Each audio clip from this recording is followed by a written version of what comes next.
Hello and welcome to this emotion coaching training.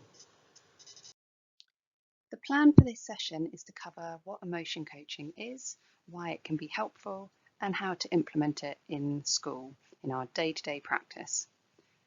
I'm going to start with what emotion coaching is and why it can be helpful, including a bit of a speedy overview of the ethos and psychology emotion coaching is based on. After that, I'll spend a slightly longer time looking at how we do emotion coaching, including some practical activities so you can try it out.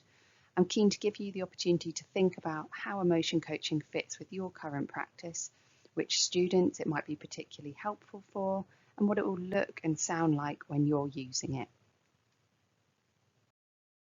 So to start with, an overview. It says here, a universal approach to support children and young people to understand their feelings.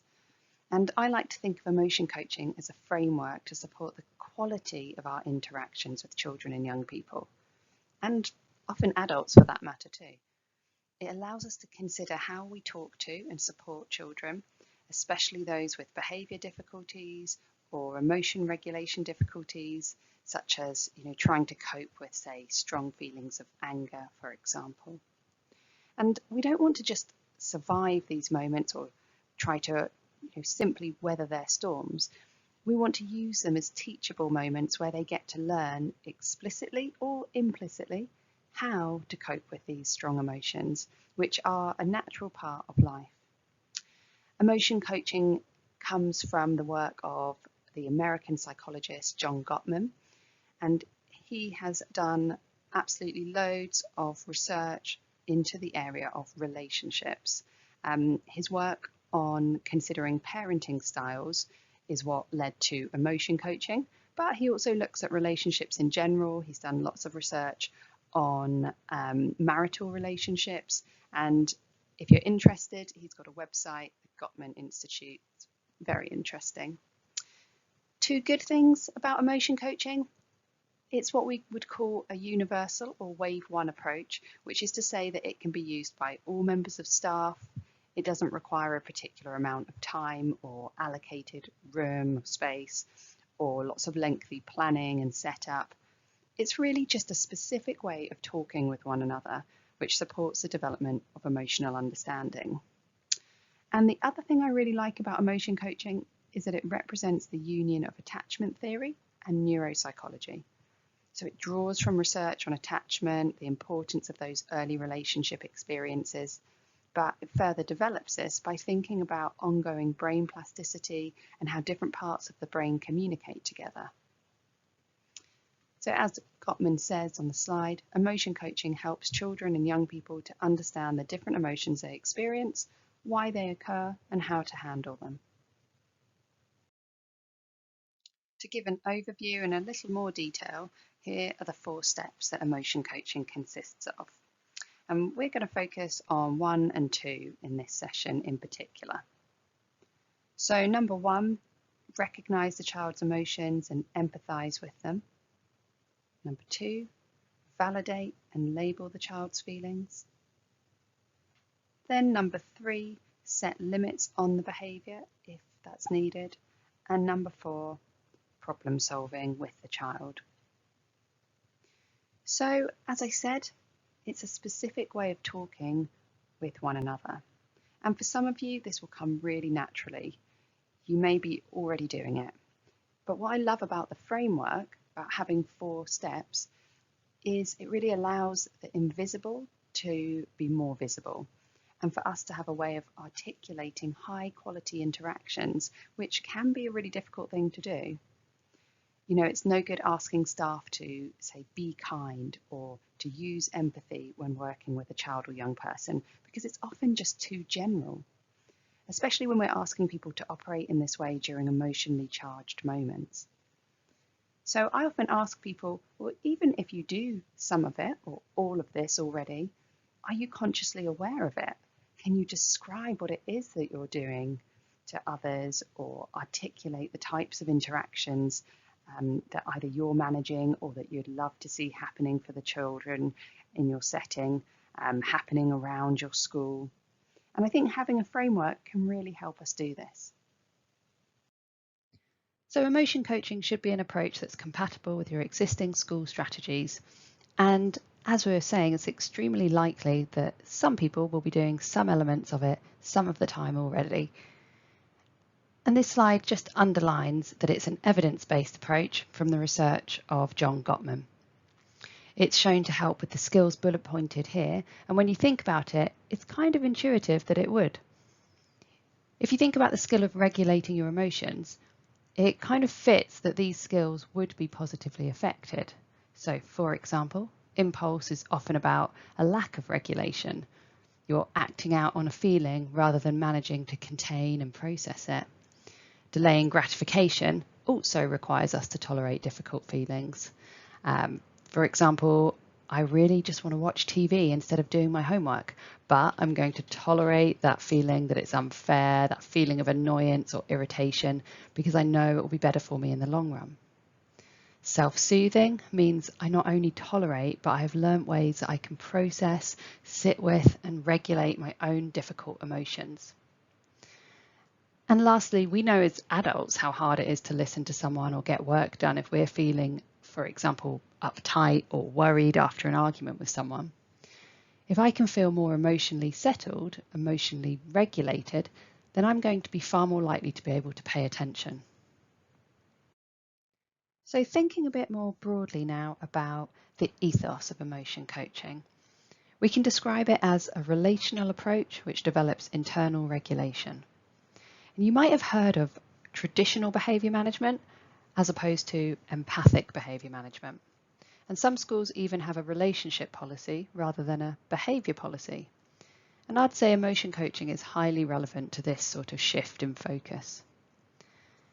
As a kind of quick overview, a traditional behaviour management strategy might be sanctions and rewards. Traditional behaviour management systems are based in often punishment and then public reward. And this comes from the psychology of behaviorism, that idea that I shape your behaviour by making you associate good behaviour, or behaviour I want to see more of, with something that you want, a positive reinforcer like a sticker. And they come to associate bad behaviour, or behaviour I want to see less of, with something that they don't like a detention or raising my voice. There are a number of problems with this traditional behaviour management approach, especially for children who are looked after or post-looked after. And one of the problems is that the system is based on the assumption that a child won't do something, not that they can't. The assumption that they're able to control their behaviour and they have the ability to regulate and just need the external prompt to make them use those skills.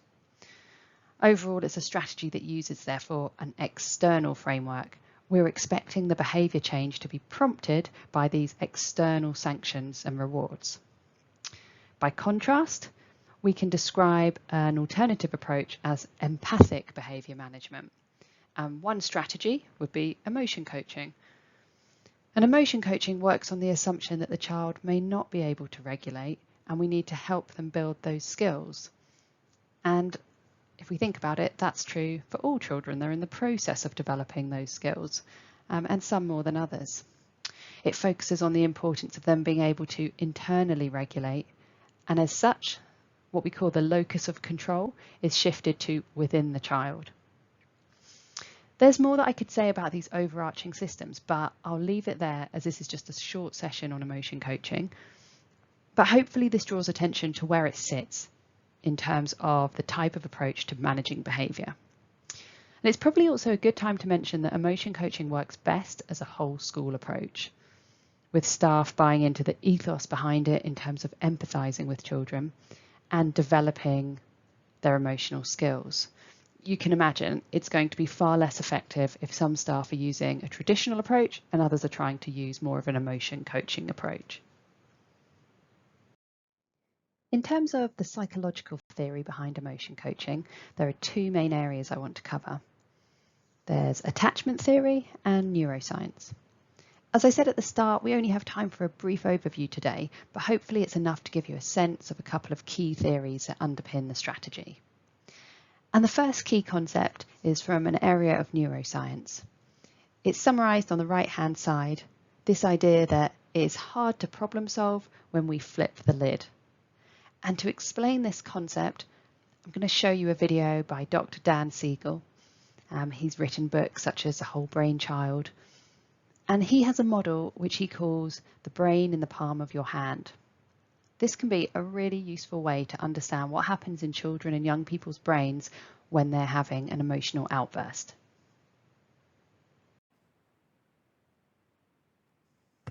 One of the most rewarding experiences for me has been to study brain science and apply it to the experience of parenting. And the hand model of the brain that I use to teach parents is very useful to understand that. So if you take your thumb and put it in the middle of your palm, put your fingers over the top, this is a very useful model of the brain. And when we can actually see in front of us what's going on in the brain, then we can change what the brain does. So let me walk you through very basically what happens in this brain and the structures in it. And it goes like this. The spinal cord comes up, representing the wrist, and then you have coming up into the skull, the brain stem and the limbic area, which work together to help regulate arousal and your emotions and the way you have a fight, flight, freeze response. These are below the cortex, the limbic and brainstem areas, and the cortex is this higher part of the brain that allows us to perceive the outside world, to think and reason. And this frontmost part of the brain, right behind your forehead, so the person's oriented like this, is actually the part that regulates the subcortical, limbic, and brainstem areas. This regulation is very important because sometimes we can have all sorts of things happen in our life. We're tired, we're exhausted, someone pushes a particular emotional button, and we can flip our lids. So rather than being tuned in and connected and balanced and flexible, we can lose all of that flexibility, even lose moral reasoning, and act in ways that are terrifying to others, including our children. Now, you can actually bring yourself back online and come back to the high road and make a repair with your child, and that's important to explain to them. And you can also use this hand model of the brain to explain to children, even as young as 5 and 6, how to understand when their emotions are rising up from the brainstem and limbic areas here, and how it's overriding the prefrontal area and making it so they may be about to flip their lids. So I've had kids come tell me that they're about to go flip their lids and they need a break. They need a timeout. And by even just naming that, they can tame it. And that's the power of using the hand model for ourselves and our children to help us all make sense of what goes on in the emotional communication that we have in the course of day-to-day life.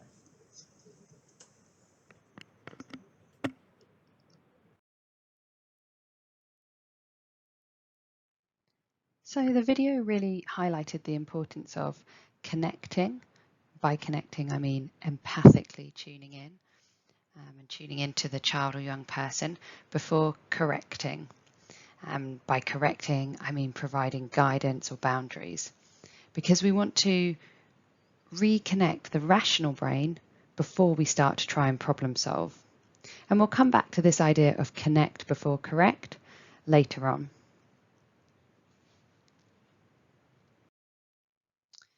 So next, I'm going to invite you to have a think about how you learn to regulate your emotions over time, and also what helps you even now when you might find that you've flipped your lid. There are two main questions I'm going to invite you to consider. So first of all, have a think about a time that you have flipped your lid recently. Happens to all of us. Maybe don't choose an extremely distressing incident, maybe just something small like trying to keep a child on task or keep them engaged with their homeschooling, or maybe someone jumped into a parking space before you, these kinds of everyday situations. And I'm just going to invite you to remember for a minute what it's like when any of us feel like this, when these types of situations happen. And most importantly, what helped you in that moment? What helped you calm down? And my second question is, how do children learn to regulate their emotions? We're often quite explicit about how they might learn to, say, read or write, but what about how they learn to to manage their emotions. So I'm going to invite you to pause the video and just have a think about those two questions.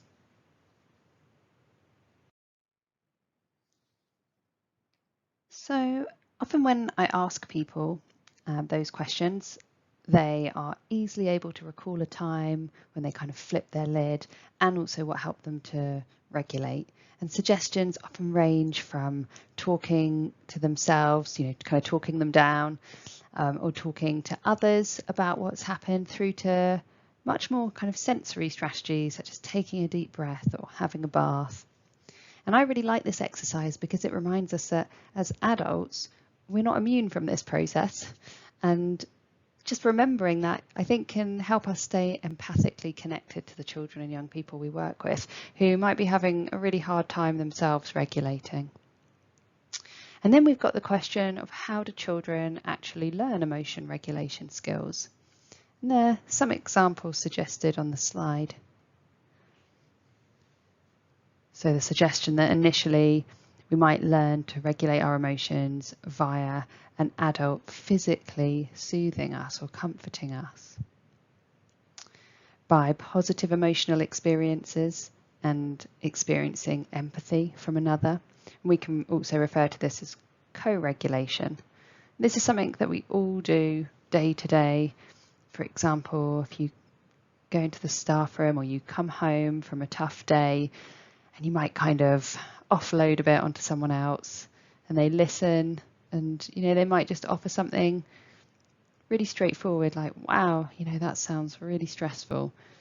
And you might have had that experience where immediately you kind of relax a little bit. You kind of just feel even one bit calmer. And that's because that person, through their response, through their empathy, they've co-regulated you. And we kind of all do that for each other all the time. We also learn to self-soothe and self-regulate through these ongoing relationships, both when we're younger with our parents and throughout life with significant others. So we've already touched on the neurological level of how this regulation happens through repeated experience of managing arousal at the level of the activations of the pathways in the brain.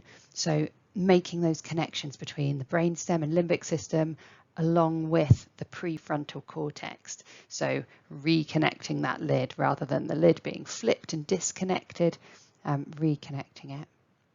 And the points on this slide also link to other psychological theories such as attachment, which is about having those high quality relationships with our key caregivers from an early age onwards, learning that someone else can tune into our internal experience.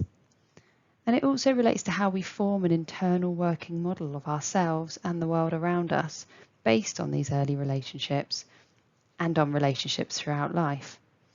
It's through these close relationships we often internalize another person's voice, another person's perspective. So if that person's providing emotional containment and modelling how to regulate emotion, then that builds our own capacity to do that too, which kind of links back to those internal frameworks we spoke about earlier. And we can also mention that we learn through the psychological theory referred to as social learning. And this is really about the modelling effects that we receive from others. So as children and as we grow up, we watch and observe how others manage their emotions. And this sends a powerful message in itself. Is the message that the behaviour that we're observing, is it sending the message, actually emotions are overwhelming, this sense that I can't cope with this?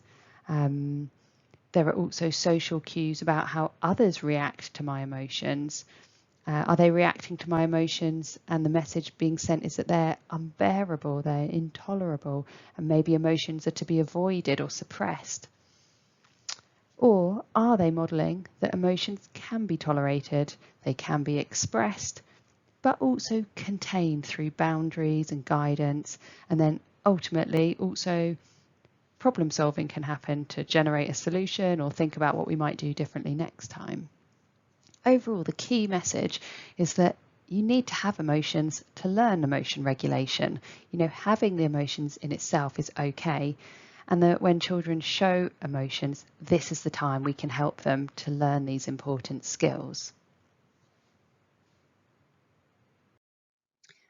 I'm going to start moving away from the theory now to more of the practicalities, but I'm really hoping you'll be able to remember and stay engaged with the underlying theory as we go along. And to help with this, there are kind of 4 key concepts you can bear in mind. The first one we've already covered, that idea it's hard to problem solve when we flip the lid. The idea that the neuroscience demonstrates we cannot problem solve when different parts of the brain aren't talking to each other. When we're in the fight, flight, freeze parts of our brain, when we flip the lid, it's really difficult to problem solve. Not only is this psychological theory, but it can also be used practically. We can share this hand-brain model with children, with young people, and with adults as well who are working with children who might be trying to stay regulated themselves. And then there's the idea that behaviour is communication, connect before correct, and timing is everything. And I'll keep referring back to these points as we go along. So that's a heads up, an overview of the themes and the theory woven into the training. And now we're going to turn back to the day-to-day, in the moment, practical steps. So as a recap, emotion coaching is an approach that can be used in the moment. It's made up of 4 main steps outlined on the slide.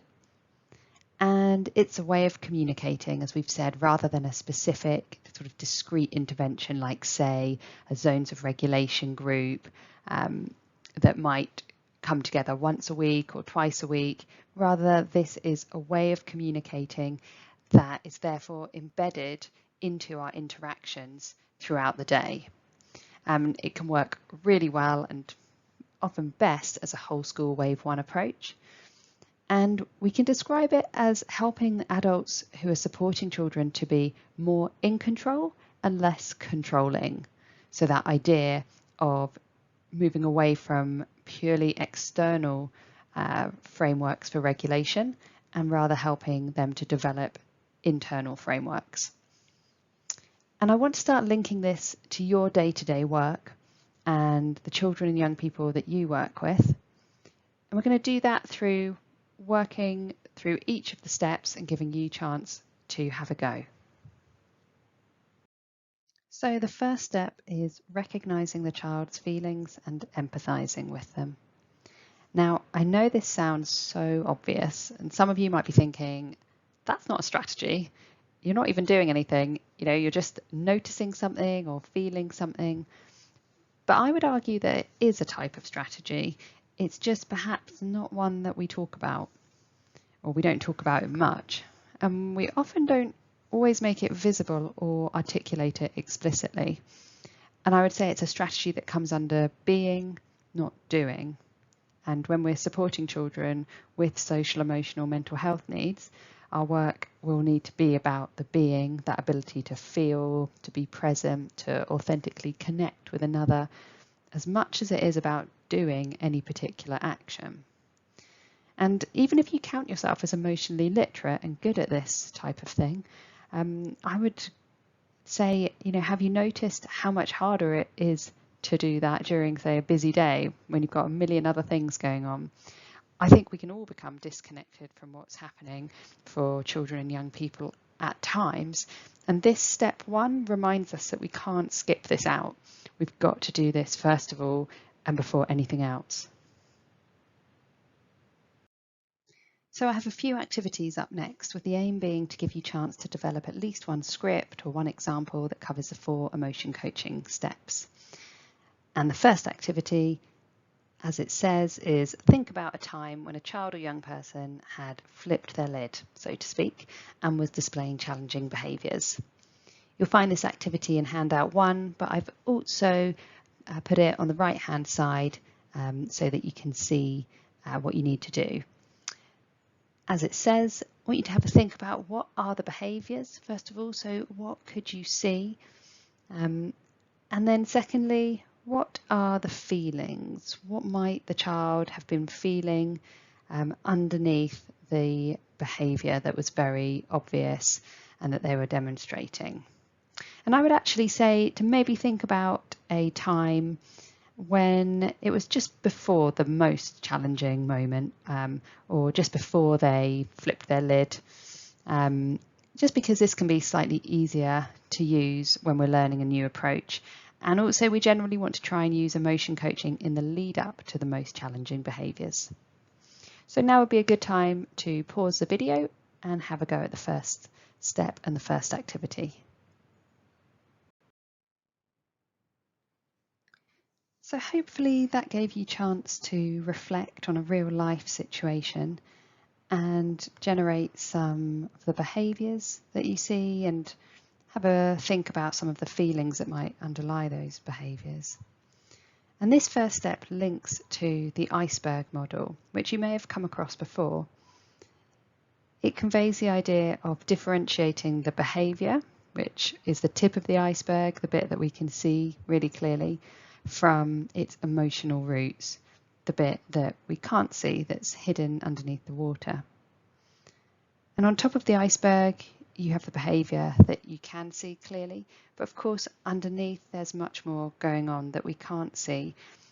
Something like behind the behaviour of shouting, for example, there could be a number of different feelings: shame, anger, sadness, fear, that the child might be trying to express to us through their behaviour. And we know for ourselves, we might speak, for example, with quite a flat tone, and one day that very sort of flat tone might mean we're quite nervous about an interview, for example. But another occasion, it might mean I'm still upset about that disagreement we had yesterday. So we know that our behaviour can have different meanings on different days. And it's the same thing, of course, for children and young people. So it really requires us as adults to pause, take a step back and reflect on what the child might be trying to tell us, to ask ourselves, what might they be feeling? What might they be thinking? And to do that, of course, we need to be emotionally calm and regulated ourselves, because we won't be able to use our own rational problem-solving brain unless we are. So the key theme here is the idea that behaviour is communication. The idea that every behaviour a child or young person shows to us is them in some way communicating a message, and the behaviour iceberg can be a helpful way to understand this. It reminds us that behaviour has a function often. That function might be to push away uncomfortable feelings or to increase feelings of control. Behaviour is often communication. Grabbing a toy might be a way of saying that's mine, or disordering a room could in fact be communicating I'm scared you're going to leave me. And behaviour has different emotional roots, just as shouting might indicate fear in one situation, but anger in another. So bearing the iceberg model in mind, it helps us understand how some of those traditional behaviour management approaches might not always be as effective. If we're just focusing on the reward and punishment, then we're focusing on the correct part, but not on the connect. And that's why we have the phrase connect before correct. We want to connect with what's going on underneath the iceberg before we start jumping to the correct phase of how we might want the child to behave differently. We want to connect with them on an emotional level first, and that means genuinely empathizing with them from their point of view. And that doesn't necessarily mean agreeing with them or even validating the behavior, but just viewing things from their perspective and validating their emotions. Because we can recognize that all emotions are natural, they're normal, and often they're not a matter of choice. As we said before, we can recognize that behavior is a means of trying to communicate something, and this is at the heart of that difference between the relational model, that empathic behavior management, versus the behavioral model, the traditional behavior management approach.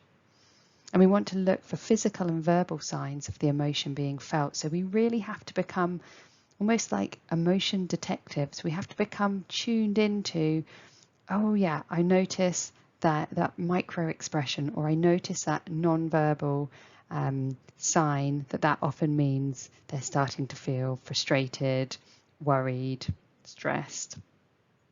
And overall, remembering we want to connect with them on that emotional level before trying to move them on and away from certain feelings.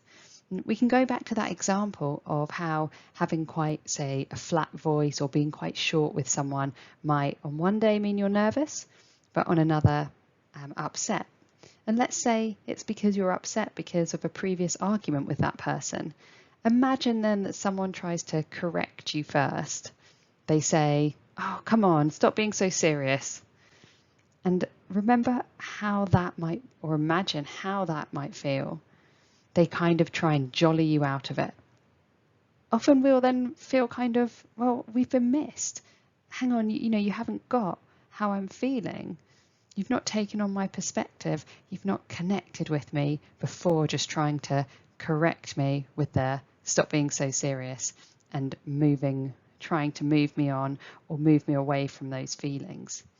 And that's the idea that we're getting at with that phrase, connect before correct. Having said this, connecting can be hard. Connecting is essentially empathizing. And although cognitively, what I'm explaining about that and what I've told you so far probably seems pretty obvious, pretty reasonable, but actually emotion coaching involves something experiential, not just cognitive. It's an in the moment feeling it, not just thinking it from a distance. And to help explain this further, we can consider the difference between sympathy and empathy. So, whereas empathy, you're really trying to understand how a person feels. Sympathy is more about feeling sorry that they feel that way, and sometimes even trying to take it away or trying to make it better. Overall, we should note that we're not necessarily saying that all behaviour is right, by the way. We're focusing on the feelings and emotions before moving on to anything more specific about their behaviour. And so that's the empathy part, really focusing on those feelings and emotions. And it's also worth saying that sometimes we can feel empathy, so how the child or young person must be feeling, but we just don't acknowledge it or label it, and instead try to make the difficult feeling or the difficult emotion go away for the child. And sometimes that's because it's so painful for us. And empathy can be painful and can make us vulnerable because we have to put ourselves in that place and we have to make ourselves available to that uncomfortable feeling. And all of that, and just the very fact of imagining someone else's perspective, takes effort. So again, it reminds us of the importance of self-care. And lastly, sometimes we can confuse empathy with feeling like we're agreeing with a child or a young person's behaviour. And that's where the iceberg really helps us to remember that distinction between the behaviour and the feeling underneath it. And this video by Brené Brown is a lovely illustration of what we mean by empathy, how it's different to sympathy, and how it can help.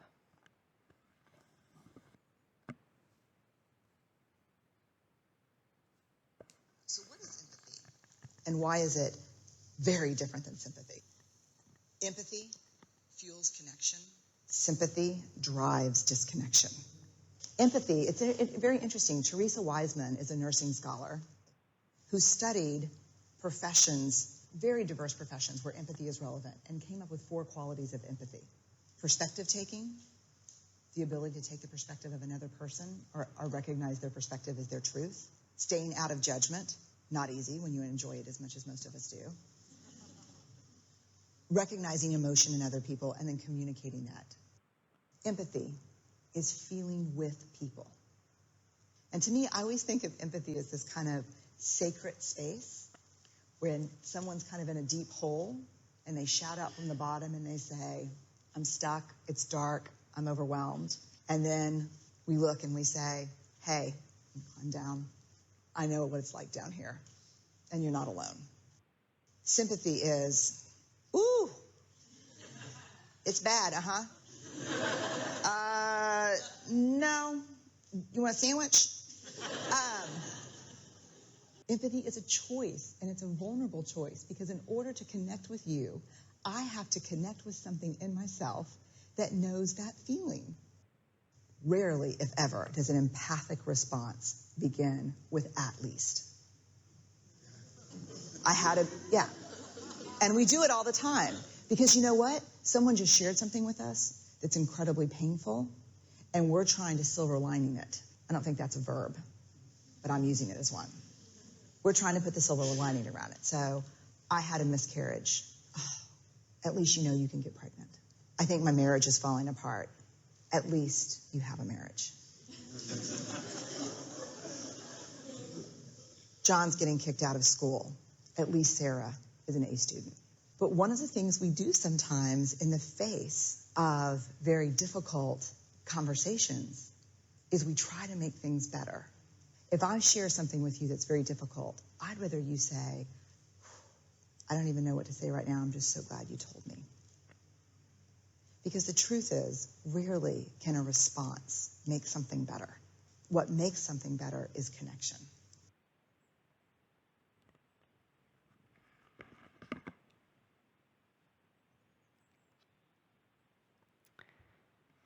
And I think that video is also a really nice reminder that actually on some occasions when we're talking to others, children and young people who might have had very upsetting or sometimes even harrowing life experiences, that today we're learning about emotion coaching, but please also bear in mind that the step one, the connection element, might sometimes be enough, or it might be appropriate on its own at times.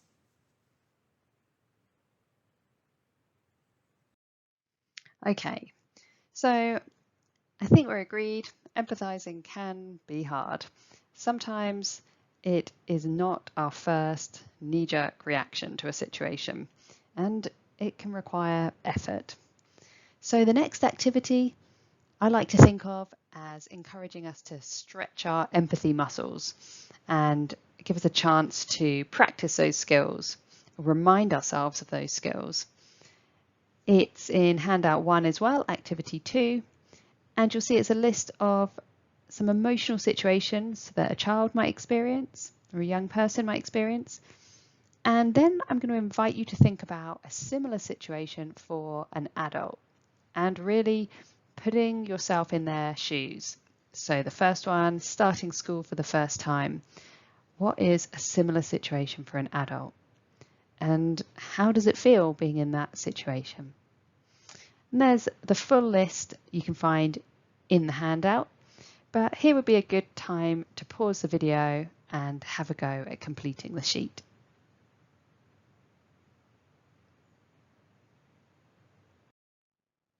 Next up, step 2.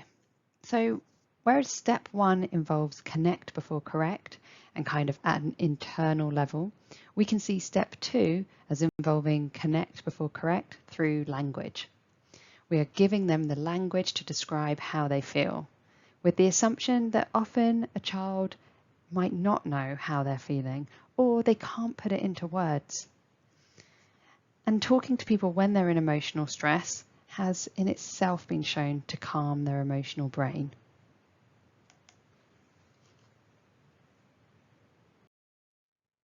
But how do we do this? And what we can find harder, I think, sometimes is doing it sincerely. And this is why we did the emotion detective activity and why step 1 is so important. But there are also some practical ways that help us to be able to say these things in a way that is sincere, that demonstrates our connection through our words.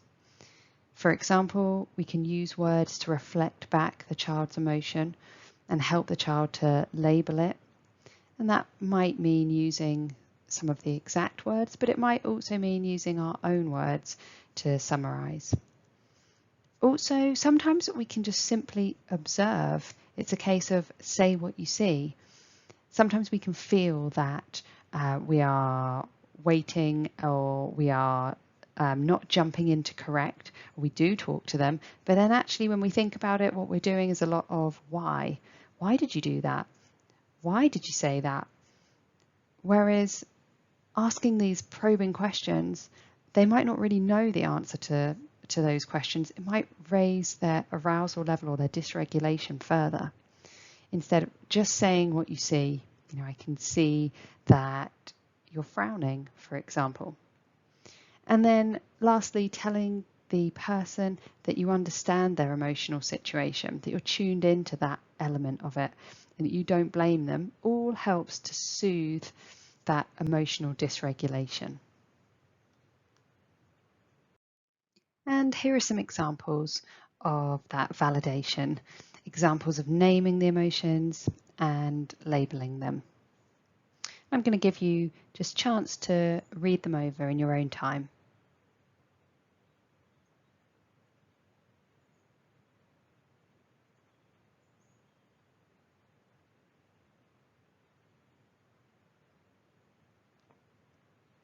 And don't worry if you're reading these and thinking, I can't imagine saying that, or I can't see myself saying that, or I don't think that would go down well with the individual child I'm thinking of. That's okay. This is all about a chance for you to personalize it and turn it into words or scripts that you would say.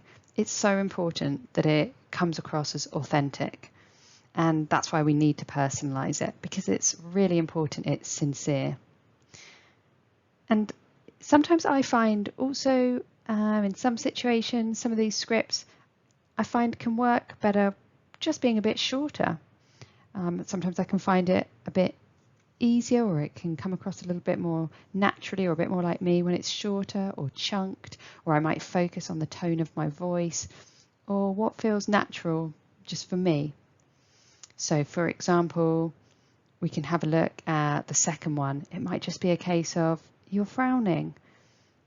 Yeah, I'd feel like that if I didn't want to do something. You're kicking the wall.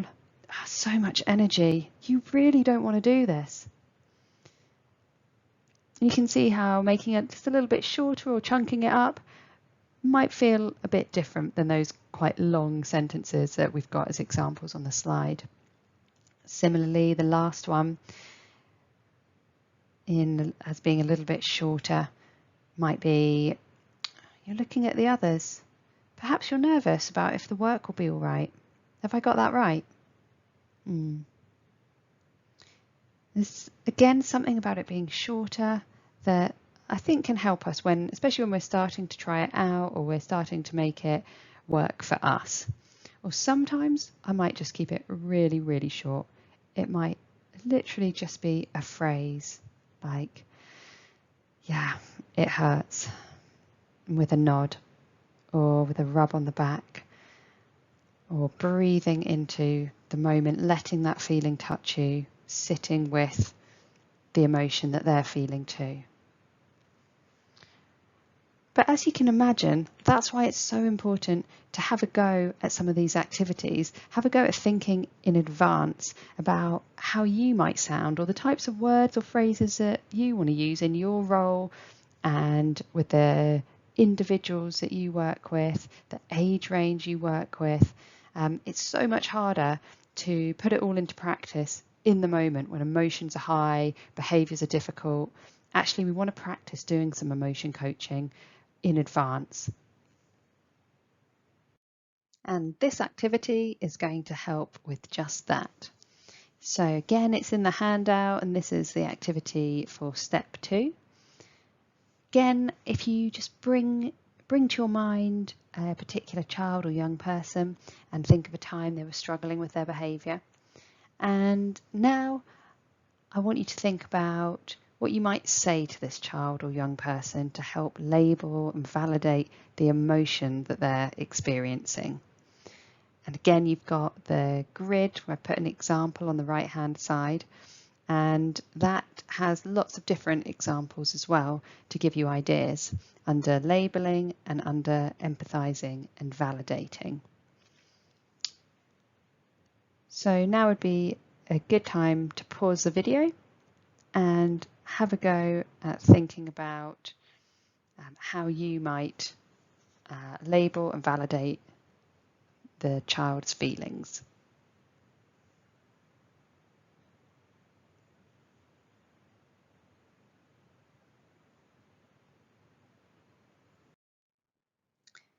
Just before we move on to steps 3 and 4, I want to take a moment to touch on just a little bit more of some of the theory underlying emotion coaching that came from John Gottman and that really links well with the steps we've talked about so far. So we can kind of ask ourselves, what are we actually doing in this naming and labeling stage? What behavior management style is this allowing us to step into? And the aim is that by naming, labeling, that empathizing, validating, this allows us to emotion coach. But you might be thinking, well, what would it be like if we weren't emotion coaching? What are the other options? And this grid kind of illustrates that. It conceptualizes the differences between the communication styles that aren't emotion coaching. And this is what came out of John Gottman's research with parents, where he really looked at and analysed all the different parenting styles. And 2 of the key concepts he came up with were how much empathy was present and how much guidance was present. And what we are trying to achieve is high empathy, but also high guidance, because this reassures the child whilst also helping them to move forward. And so John Gottman came up with these 4 different styles. Emotion coaching, the top right, is the one that obviously we're talking about today and that can be incredibly powerful. But what are the other 3? So we have in the top left-hand corner, the disapproving style. So we have low empathy and high guidance. And in this style, negative emotions might be seen as kind of a sign of weakness, or maybe that person has just a lack of self-control. And so viewing it in that way, the adult might try and just get rid of those negative emotions, maybe by reprimand or by punishment, because there's low empathy present. They might focus on the behavior rather than the emotions underneath, and they might be more likely to view the negative emotions as, for example, a form of manipulation, a lack of obedience, or just a sign of bad character. This style is then providing high guidance on how they want the child to behave, but it offers little empathy about how they're feeling. And therefore, it doesn't offer the child the support to reconnect to their thinking brain, which means it's going to be really difficult for them to learn the skills or the behaviours that we want them to. And then underneath that, we've got the dismissive style. And as you can see, the dismissive style is both low empathy and low guidance. It's really when the parent or the adult wants a negative emotion to go away and go away quickly. They might feel like paying attention to the emotions will just make them worse and prolong them. So instead, they might try and stop those negative emotions by reducing, minimizing, or making light of their importance. So you know the kind of thing, phrases like, oh, it's no big deal, or come on, be a big girl, or that's life, or even just kind of distracting them like, look over there, or have a biscuit, that will make you feel better.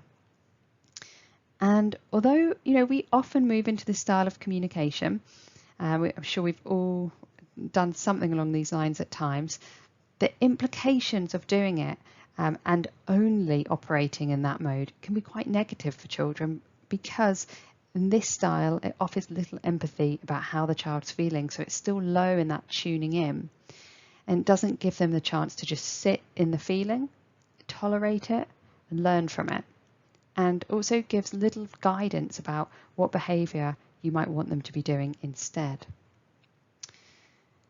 And then the bottom right is what Gottman called laissez-faire or permissive style, which is kind of the idea that anything goes. The adult freely accepts all emotional expression from the child and also provides lots of comfort, but it offers little guidance on how the child is expected to behave or how to make sense of the emotions. So it doesn't set limits or boundaries on the behaviour or help them to problem solve.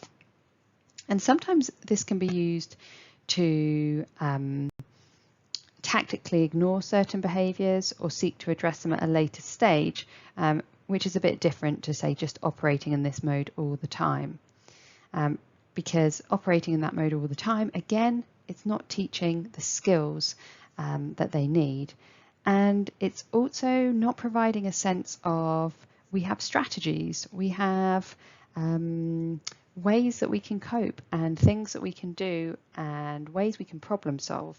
Instead, it's that sense that the emotions can all be out there and present, but without any sense of boundaries. And it's worth mentioning that you might be looking at all these different styles and thinking, oh yeah, I've definitely fit into quite a few of them at different points that weren't emotion coaching. And it's worth saying that's totally normal and correct and kind of true for all of us.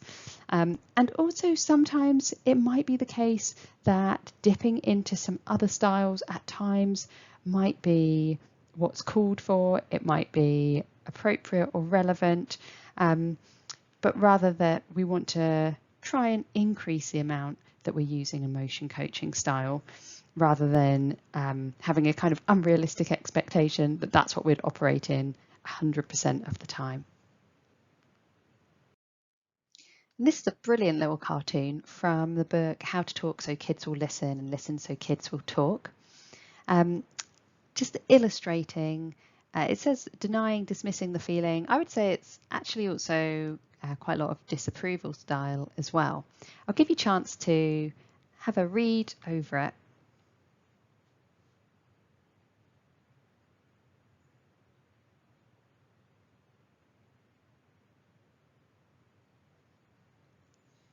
So you can see it depicts this poor little girl whose turtle has died and her parents' response to that. And we can see, like I said, kind of quite a disapproving style. So we've got, it's only a turtle, don't cry, that sign, that suggestion that emotions are kind of a sign of weakness or not having enough self-control. And then he goes into, you're being unreasonable, suggesting that these negative emotions are almost a sign of the child trying to control us, or that she could control her emotions but she's just choosing not to, that kind of feeling. And then also at one point he says stop that. So that sense of real high guidance, he's trying to give her very clear directions on what he wants her to do behaviorally, but there's low empathy or low attunement to the emotions that she's feeling underneath the behavior. And then also he tries in kind of desperation, I'll buy you another one, and that feeling of trying to fix it or make it go away, when actually what she's after at that moment, of course, is emotional containment, not a brand new turtle. And if we were going to add to this cartoon a kind of permissive style, then that might be a parent saying something like, oh, it's so awful, and giving lots of hugs, and maybe the adult's upset as well. So this sense that all of the emotion coming from the child is permitted, and they're very happy for that to be expressed. So that high empathy, but that low guidance, the child is left without a sense of what to do with these big feelings or any boundaries about it. And a purely dismissive style might be a response such as, oh dear, hey, did you just see what Peppa Pig did on the TV? Or trying to tickle her, or those phrases like, don't cry, or smile, come on, it's not that bad. All of those sorts of things to try and kind of chivvy someone along out of their feeling or out of their behaviour. By contrast, we've got this cartoon, this idea of naming the feeling. I'll let you have a read through.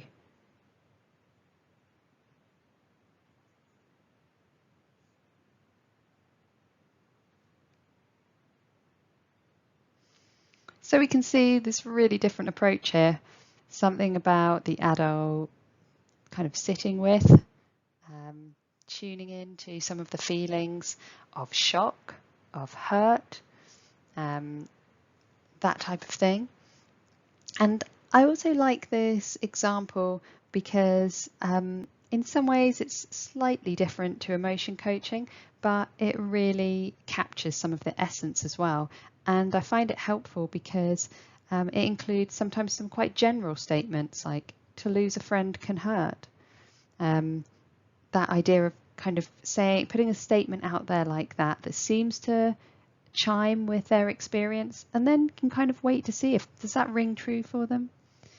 Also, it demonstrates a kind of summarizing, not using the exact same words, but a kind of summarizing back. So she says, I taught him to do tricks. And he summarizes with, you two had fun together. And that can just be such a powerful tool. You know, it doesn't always have to be a really long kind of, I'm wondering if you are feeling. Sometimes that's brilliant and works really well. Other times it can feel a bit clunky. So I also like these kind of quite short examples too. And overall, it's just a great example of the phrase, name it to tame it. So that idea that when we name the feelings, actually we can help make sense of them, process them and contain them. And that really comes back to that description earlier of co-regulation, and that's what's happening here.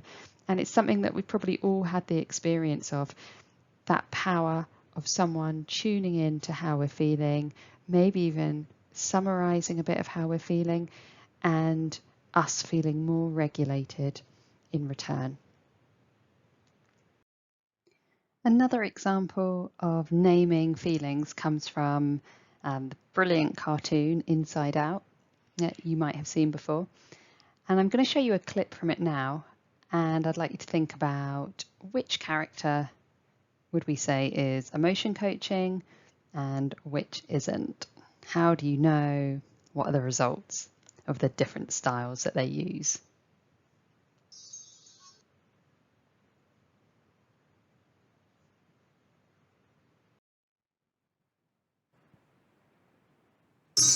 Oh, the stuffed animal Hall of Fame. My rocket. Wait, Riley and I were still using that rocket. It still has some song power left. Who is your friend who likes to play?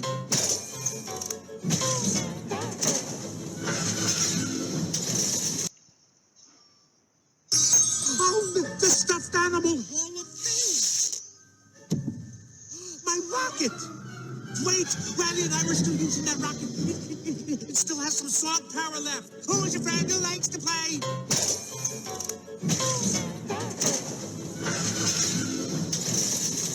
No,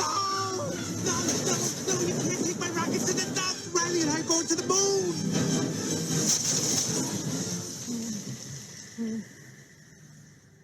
Riley can't be done with me.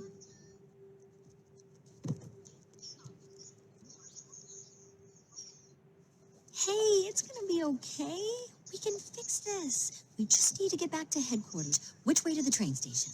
I had a whole trip planned for us. Hey, who's ticklish, huh? Here comes the tickle monster. Hey, Bing Bong, look at this. Oh, here's a fun game. You point to the train station and we all go there. Won't that be fun? Come on, let's go to the train station. I'm sorry they took your rocket. They took something that you loved. It's gone. Forever. Sadness. Don't make him feel worse. Sorry. It's all I had left of Riley. I bet you and Riley had great adventures. Oh, they were wonderful. Once we flew back in time. We had breakfast twice that day. Sadness. It sounds amazing. I bet Riley liked it. Oh, she did. We were best friends. Yeah, it's sad. I'm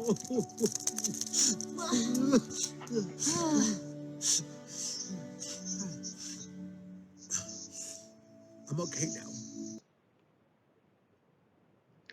So, as you can see in that clip, the character of Sadness really comes into his own, and he is the one emotion coaching the elephant Bing Bong.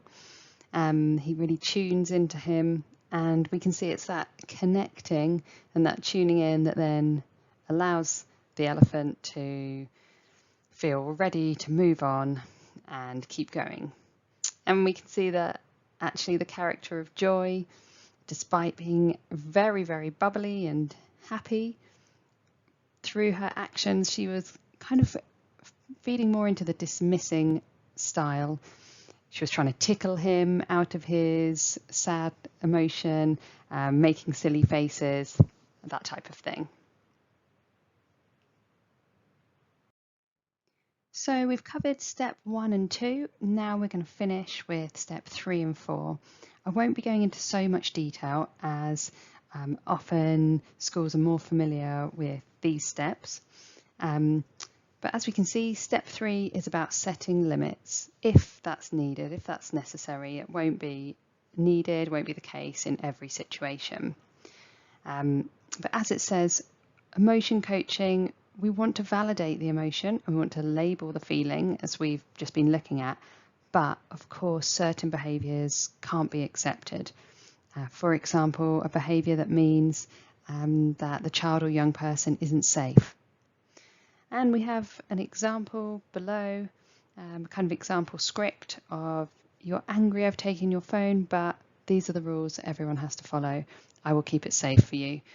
Just illustrating that idea of naming an emotion and also setting a limit. So again, that mix that John Gottman talked about of empathy and guidance. And this is how emotion coaching can really fit with your existing school policy. You will have boundaries, you will no doubt have consequences, those types of things. But the important thing to remember is having that connection before the usual correction. It's also worth noting it might need to wait until a little bit later if the child is finding it really difficult to listen. At these times instead, we might want to be just focusing on the naming part, naming feelings, empathizing to help them regulate their emotion and until something is a bit more manageable to talk it through. But hopefully step 3 shows that consequences can still fit within emotion coaching framework. And of course, sometimes they will need to because children need that guidance as well, the boundaries. Know that there are certain things that aren't okay, for instance, things that are dangerous. And of course, boundaries as well are so important in making sure that the child feels safe and held. They need to know what the restrictions are. Example scripts for setting limits.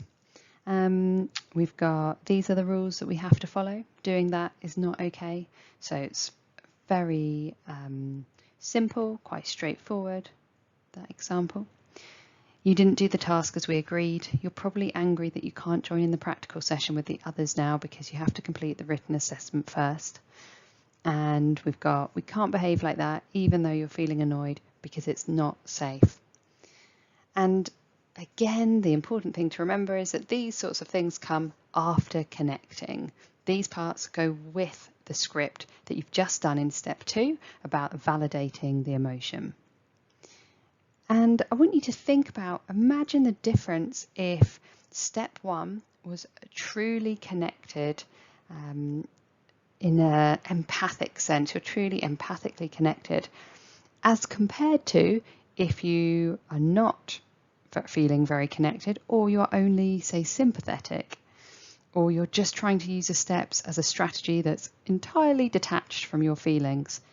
You can imagine that it will have a completely different sound to it, and it is likely to not be as effective. And this links again to that idea of self-care and kind of understanding ourselves as the people using this strategy. Often, especially for children and young people where social emotional is the main area of need, you as the adult and your relationship with that child are the mechanism of change often. And sometimes we might not be in the right space where this type of approach is possible, and that's okay. It might be that you have a buddy system in your school, or you realise that you need to step away in that particular instance. But it comes back to that idea of self-care and self-awareness as well when we are carrying out an approach like this. And lastly is step 4, problem solving. This is the final stage, and similar to the previous step, it might need to be done at a different time altogether, even the next day when the emotions are not so raw or everyone's in a position to have a more calm, considered conversation. That's fine. I always think of as an adult, if you've snapped at someone, it's pretty hard to then do a whole 180, recognize your feelings, change your kind of emotional, physical state, and go into productive problem solving all at the same time or immediately afterwards. That's quite a big ask. So it's okay if this needs to come at a later stage. So this is about exploration of the incident, the behaviour, and then scaffolding, mediating, working with them to suggest or support ideas, productive actions that could lead to a better outcome. And we split it down into exploring, problematizing, and solutions. And, I'm sure you do a lot of problem solving with children quite naturally. So we'll be drawing on all of those skills that you're already using. But it is especially important to do this as part of helping to build their understanding of their emotional reactions. And it helps to put the emotions into context as well and help them realise that, there are other options and they can behave differently next time perhaps, or we might find a method that helps them. And this comes back to John Gottman's element of guidance, not just the empathy, also the guidance. And we can also link it to areas of attachment that, sometimes there will be disagreements or difficulties within the relationship, but it's about the repair. And this step 4 gives a really nice opportunity for the repair to happen, to take place. Example scripts for step 4. We've got the exploring phase. Next time you're feeling like this, what could you do? So you're kind of opening it up, having an exploratory conversation. We've got the problematizing. So how do you think you'll react next time, or if this happens again? And we've got the solutions phase, coming up with kind of options, possibilities. So it sounds like the options are that you could work in a group with Ruth or work with me. Which do you want to do? So they're kind of giving a choice as well with it, so a sense of control. And the activity for this step, you might like to bring the same child or young person to mind again, and moving on from your step 1 and your step 2 that you've worked through, have a go at thinking about what might you do for the step 3 and the step 4. Again, this is in your handout, and the sheets look like this. So step 3, have a think about that limit setting stage. If that was needed, what kind of script, what kind of phrase might you use? Might be one of the examples or similar to the examples that are given, or it might be something quite different in your own words or in your own setting or for the age range that you're working with. And then have a go at step 4, that problem solving part. I've only copied a section of that page here, so if you go and have a look in the handout and you'll see the whole thing. And again, thinking about what might the script sound like for me with this particular child I have in mind. What kind of phrases might I use? How might I go about it? So now would be a good time to pause the video and have a go at step 3 and step 4 before we finish off. Okay, so to bring it all together, we can think about the idea of timing is everything. And this graph shows something called the assault cycle that you might have heard of before. I know they teach it on the ELSA course. And the idea is it depicts when we're going through this kind of flipped lid process, when our brain, our kind of thinking brain, is hijacked by the fight, flight, freeze parts and that sort of thing, then this process happens. And that process is shown by the yellow line. That's what the child or young person who is has flipped their lid, so to speak, what they're going through. So the idea is it over time it rises up until it reaches a peak right at the top with a little kind of fire symbol. That's when things might be really, really tricky, very dysregulated or out of control. And then the idea that it will come back down, their arousal level will come back down afterwards. But we can see that it then goes down on 0.7, where it says the number 7, it dips back down lower than where they were before. So where they might have been feeling quite calm, it then might dip down after the event where they might feel either low energy or embarrassed or have kind of almost slightly depressed feelings or upset, before it then levels back out to feeling calm and regulated again. So that's what the yellow line depicts.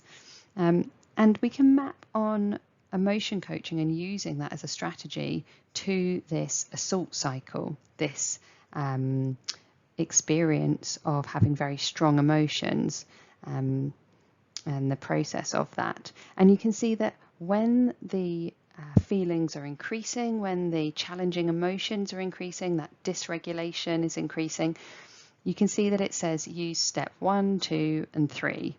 So at that point, we definitely want to be empathizing. We might then also tune in, label, name it to tame it, and we might even put in a boundary at that point. However, you can see right at the top, it says contain and stay safe. So when they're highly dysregulated, we can keep in mind that at that point, we can describe it as having flipped your lid. So the thinking part of the brain is no longer connected. So using language at that time is not probably going to be a very helpful strategy. We want other ways to help them just stay safe, to feel as calm or as soothed as is possible. But using lots of language then is probably not going to be so effective. And then you can see when the arousal level comes down after that point, then again we might want to use step 1 or 2 or 3 at those points. And then you can see step 4 comes quite a bit later, when actually the arousal level is at more of a kind of base level, feeling much more like their usual regulated self, or when they have a general level of calm, whatever is usual for them. Then we might use problem solving. Like I said, that might be actually the next day if necessary. So we can see that emotion coaching is helpful, but we do want to think about our timing and when we're using it. And ideally, we want to be tuning into what's going on for them at an early stage, rather than waiting until it's escalated too far. And then alongside this, we can see the green line, which depicts the adult or the parent. And it can be noted that this line tends to mirror to some extent what is going on for the child. So when the child becomes dysregulated, experiences those strong emotions and feelings, actually that's going to be happening for us too. And our own arousal level is going to be increased. So again, we want to think about the importance of self-care, self-awareness, knowing what supports us to stay calm, because we cannot co-regulate a child if we are not regulated ourselves. Okay, so we're coming to the end now, and just before we finish, it's important to put in just a few caveats. And this idea that, of course, as with any strategy, one size does not fit all, and to always be thinking about a strategy within its context. So, for example, we want to be thinking about children and young people who might have experienced trauma, and thinking that actually the lower parts of the brain, those kind of survival regulation parts, they might be very easily activated. The fight, flight, freeze response might be easily activated, or they might spend a lot of time there. They might be very activated pathways. If this is the case, then I would just really advise using your judgment. Emotion coaching may or may not be appropriate. Might depend on the day, or for some children it might not yet be appropriate, but maybe later down the line.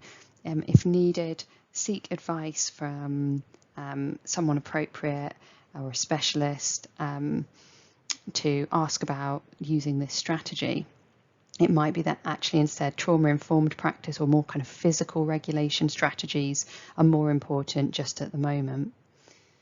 Of course, alongside that as well, and this goes for those children and for all children, the importance of a relationship.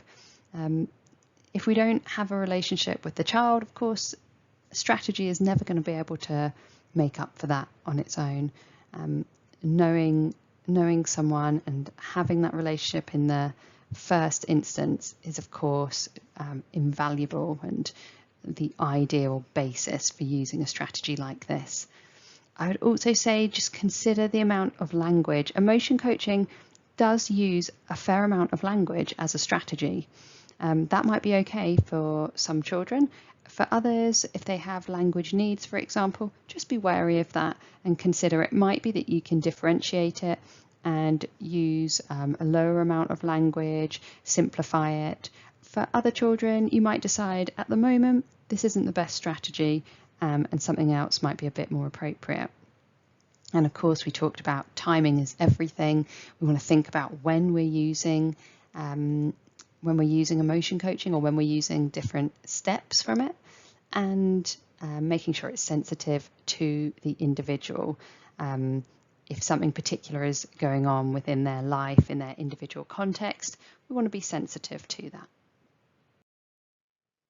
Recapping on the advantages of emotion coaching, we talked about the fact that it's pretty straightforward to use. It doesn't need any resources or equipment.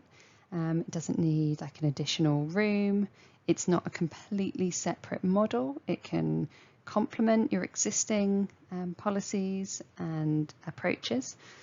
And I mentioned before that we don't have to be using it all of the time. We might aim to just use it a bit more, and to have it as a framework, a kind of common understanding between a staff team. We might aim to use it, say, 40 to 60% of the time, for example. It really can be very helpful in building relationships, as you can imagine, because of that empathic base, and helps both the children and also the adults to feel calmer often, because it's that sense of having a bit of a plan or a bit of a strategy when we're faced with these quite emotive or emotional situations. And this is a final summary slide to try and cement all the different points that have been covered in this session, both the steps on the left-hand side, those 4 steps of what it actually involves and looks like in practice, and then some of the underlying theory on the right-hand side. So we've covered that idea of flipping your lid and how when that happens, then it's really hard to problem solve.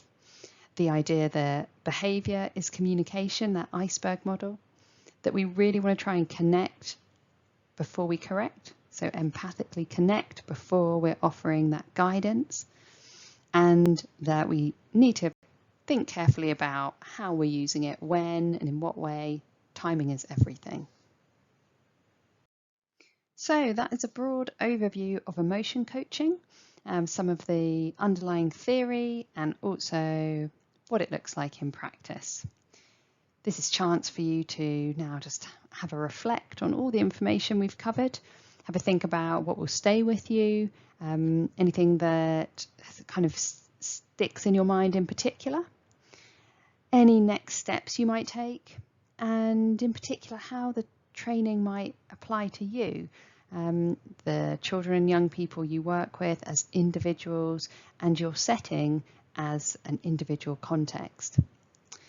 And last of all, any questions you might have. Thank you so much for listening, and if you do have any questions or comments, please feel free to send me an email. It'd be great to hear from you.